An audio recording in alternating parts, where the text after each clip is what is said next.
남발로 국정을 마비시켜 온 것입니다. 장관, 방통위원장 등을 비롯하여 자신들의 비위를 조사한 감사원장과 검사들을 탄핵하고 판사들을 겁박하는 지경에 이르렀습니다. 자신들의 비위를 덮기 위한 방탄 탄핵이고 공직기관과 법질서를 완전히 무너뜨리는 것입니다.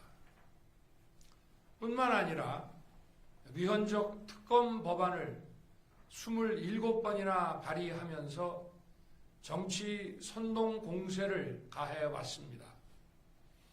급기야는 범죄자가 스스로 자기에게 면죄부를 주는 셀프 방탄 입법까지 밀어붙이고 있습니다.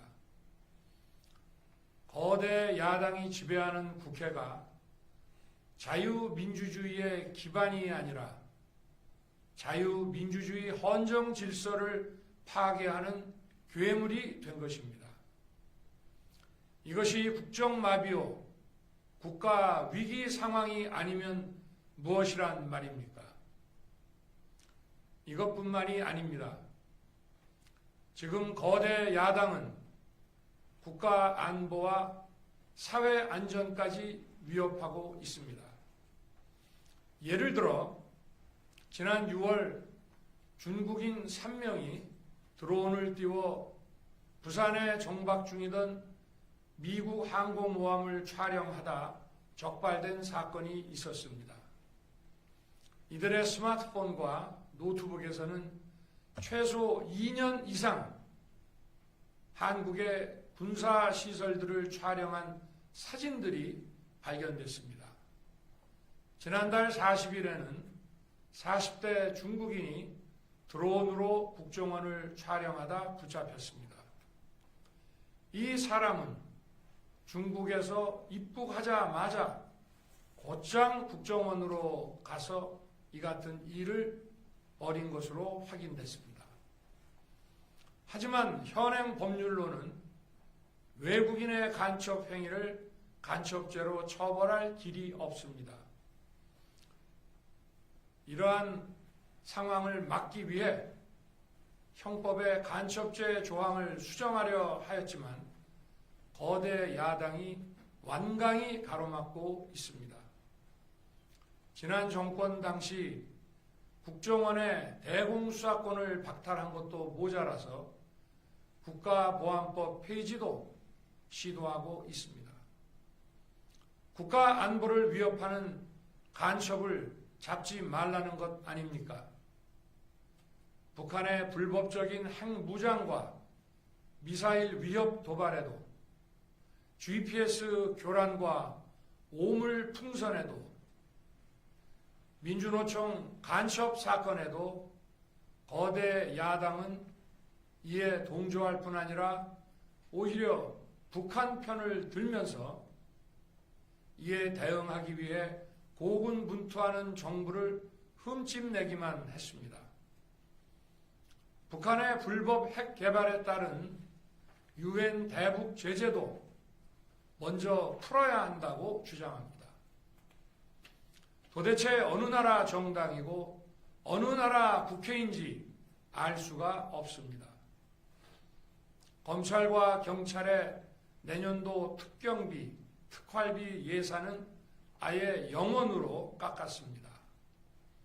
금융사기 사건, 사회적 약자 대상 범죄, 마약 수사 등 민생침해 사건 수사, 그리고 대공수사에 쓰이는 기묘한 예산입니다. 마약, 딥페이크 범죄 대응 예산까지도 대폭 삭감했습니다. 자신들을 향한 수사 방해를 넘어 마약 수사, 조폭 수사와 같은 민생사범 수사까지 가로막는 것입니다. 대한민국을 간첩 천국, 마약 소굴, 조폭 나라로 만들겠다는 것 아닙니까? 이런 사람들이야말로 나라를 망치려는 반국가 세력 아닙니까? 그래놓고 자신들의 특권을 유지하기 위한 국회 예산은 오히려 늘렸습니다. 경제도 위기 비상 상황입니다. 거대 야당은 대한민국의 성장 동력까지 꺼뜨리려고 하고 있습니다. 민주당이 삭감한 내년 예산 내역을 보면 잘 알 수 있습니다. 원전 생태계 지원 예산을 삭감하고 체코 원전 수출 지원 예산은 무려 90%를 깎아버렸습니다. 차세대 원전 개발 관련 예산은 거의 전액을 삭감했습니다. 기초과학연구, 양자, 반도체, 바이오 등 미래 성장 동력 예산도 대폭 삭감했습니다. 동해가스전 시추 예산, 이른바 대왕고래 사업 예산도 사실상 전액 삭감했습니다. 청년 일자리 지원 사업, 취약계층 아동 자산 형성 지원 사업, 아이들 돌봄 수당까지 손을 댔습니다. 산업 생태계 조성을 위한 혁신 성장 펀드, 강소기업 육성 예산도 삭감했습니다. 재해대책 예비비는 무려 1조 원을 삭감하고 팬데믹 대비를 위한 백신 개발과 관련 R&D 예산도 깎았습니다. 이처럼 지금 대한민국은 거대 야당의 의회 독재와 폭거로 국정이 마비되고 사회 질서가 교란되어 행정과 사법의 정상적인 수행이 불가능한 상황입니다. 국민 여러분, 여기까지는 국민 여러분께서도 많이 아시고 계실 것입니다. 하지만 제가 비상계엄이라는 엄중한 결단을 내리기까지 그동안 직접 차마 밝히지 못했던 더 심각한 일들이 많이 있습니다.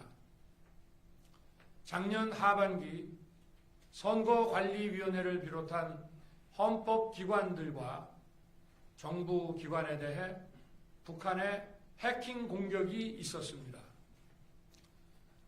국가정보원이 이를 발견하고 정보 유출과 전산 시스템 안전성을 점검하고자 했습니다.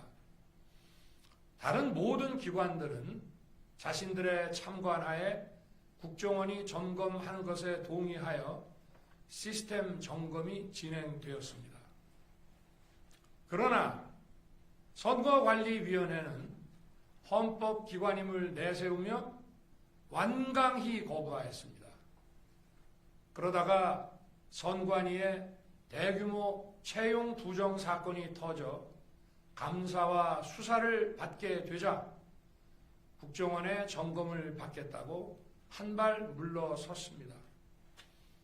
그렇지만 전체 시스템 장비의 아주 일부분만 점검에 응하였고 나머지는 불응했습니다. 시스템 장비 일부분만 점검했지만 상황은 심각했습니다. 국정원 직원이 해커로서 해킹을 시도하자 얼마든지 데이터 조작이 가능하였고 방화벽도 사실상 없는 것이나 마찬가지였습니다.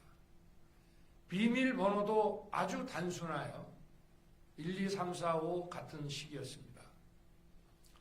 시스템 보안관리 회사도 아주 작은 규모의 전문성이 매우 부족한 회사였습니다.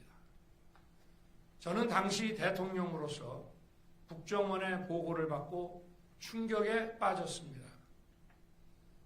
민주주의의 핵심인 선거를 관리하는 전산 시스템이 이렇게 엉터리인데 어떻게 국민들이 선거 결과를 신뢰할 수 있겠습니까? 선관위도 국정원의 보안 점검 과정에 입회하여 지켜보았지만 자신들이 직접 데이터를 조작한 일이 없다는 변명만 되풀이할 뿐이었습니다.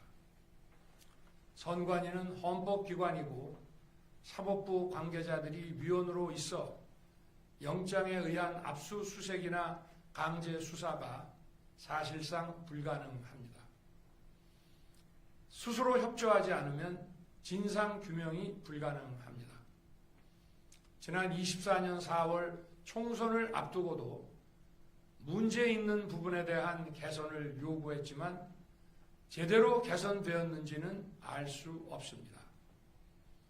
그래서 저는 이번에 국방장관에게 선관위 전산 시스템을 점검하도록 지시한 것입니다. 최근 거대 야당 민주당이 자신들의 비리를 수사하고 감사하는 서울중앙지검장과 검사들, 헌법기관인 감사원장을 탄핵하겠다고 하였을 때 저는 이제 더 이상은 그냥 지켜볼 수만 없다고 판단했습니다. 뭐라도 해야 되겠다고 생각했습니다. 이들은 이제 곧 사법부에도 탄핵의 칼을 들이댈 것이 분명했습니다. 저는 비상계엄령 발동을 생각하게 되었습니다. 거대 야당이 헌법상 권한을 남용하여 위헌적 조치들을 계속 반복했지만 저는 헌법의 틀 내에서 대통령의 권한을 행사하기로 했습니다. 현재의 망국정 국정마비 상황을 사회 교란으로 인한 행정사법의 국가기능 붕괴 상태로 판단하여 계엄령을 발동하되 그 목적은 국민들에게 거대 야당의 반국가적 패악을 알려 이를 멈추도록 경고하는 것이었습니다. 그럼으로써 자유민주주의 헌정질서의 붕괴를 막고 국가 기능을 정상화하고자 하였습니다. 사실 12월 4일 계엄 해제 이후 민주당에서 감사원장과 서울중앙지검장 등에 대한 탄핵안을 보류하겠다고 발표하여 짧은 시간의 계엄을 통한 메시지가 일정 부분 효과가 있었다고 생각했습니다. 그러나 이틀 후 보류하겠다던 탄핵 소추를 그냥 해버렸습니다. 비상계엄의 명분을 없애겠다는 뜻이었습니다. 애당초 저는 국방장관에게 과거의 계엄과는 달리 계엄의 형식을 빌려 작금의 위기 상황을 국민들께 알리고 호소하는 비상조치를 하겠다고 했습니다. 그래서 질서 유지에 필요한 소수의 병력만 투입하고 실무장은 하지 말고 국회의 계엄 해제 의결이 있으면 바로 병력을 철수시킬 것이라고 했습니다. 실제로 국회의 계엄 해제 의결이 있자 국방부 청사에 있던 국방장관을 제 사무실로 오게 하여 즉각적인 병력 철수를 지시하였습니다. 제가 대통령으로서 발령한 이번 비상조치는 대한민국의 헌정 질서와 국헌을 망가뜨리려는 것이 아니라 국민들에게 망국의 위기 상황을 알려드려 헌정 질서와 국헌을 지키고 회복하기 위한 것입니다. 소규모이지만 병력을 국회에 투입한 이유도 거대 야당의 망국적 행태를 상징적으로 알리고 계엄 선포 방송을 본 국회 관계자와 시민들이 대거 몰릴 것을 대비하여 질서 유지를 하기 위한 것이지 국회를 해산시키거나 기능을 마비시키려는 것이 아님은 자명합니다.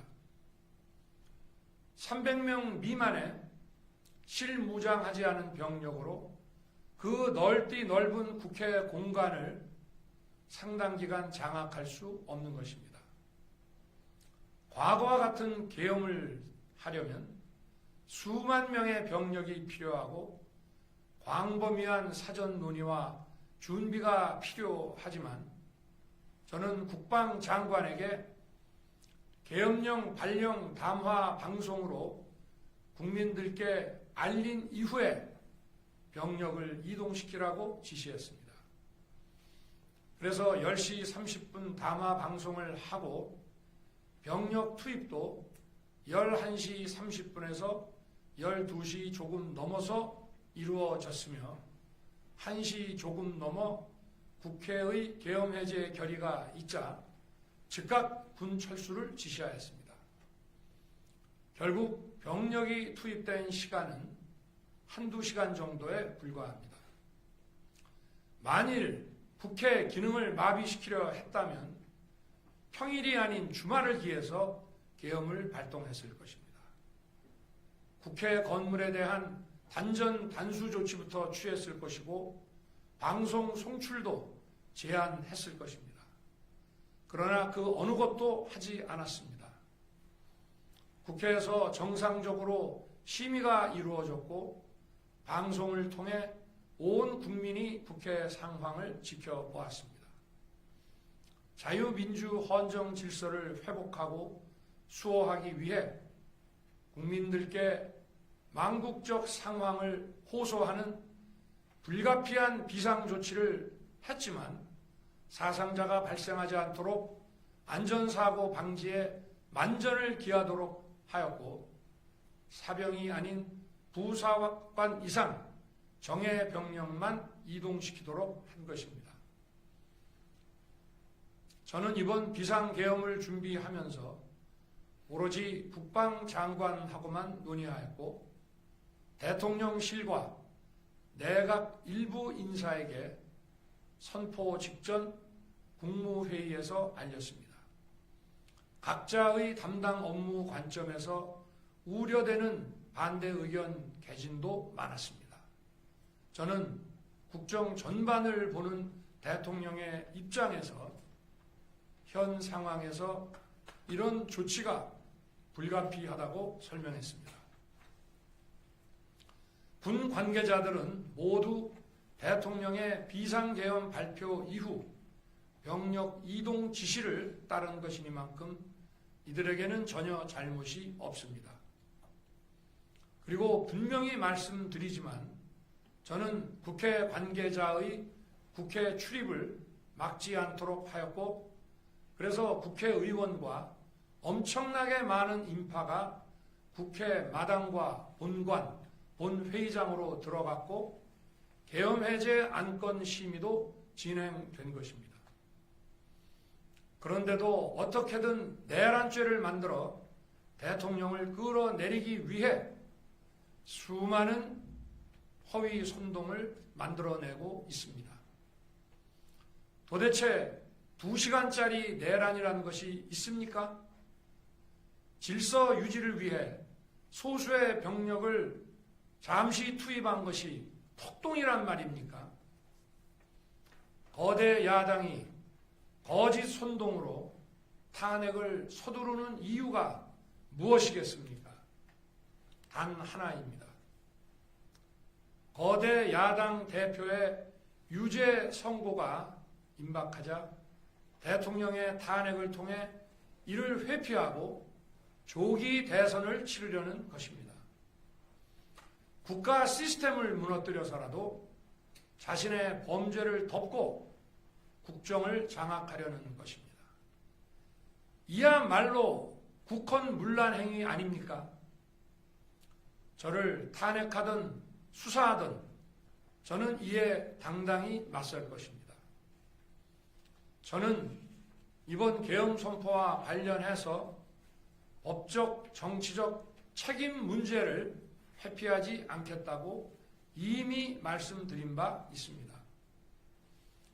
저는 대통령 취임 이후 지금까지 단 한순간도 개인적인 인기나 대통령 임기 자리 보존에 연연해온 적이 없습니다.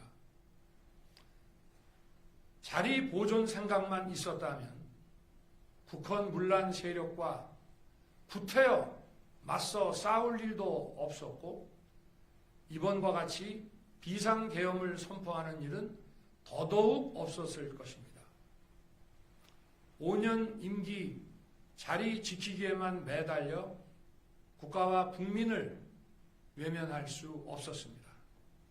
저를 뽑아주신 국민의 뜻을 저버릴 수 없었습니다.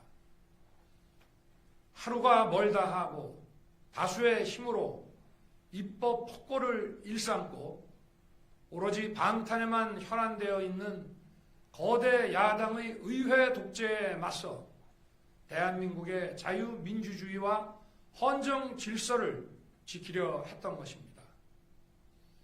그 길밖에 없다고 판단해서 내린 대통령의 헌법적 결단이자 통치 행위가 어떻게 내란이 될 수 있습니까? 대통령의 비상계엄 선포권 행사는 사명권 행사, 외교권 행사와 같은 사법심사의 대상이 되지 않는 통치행위입니다.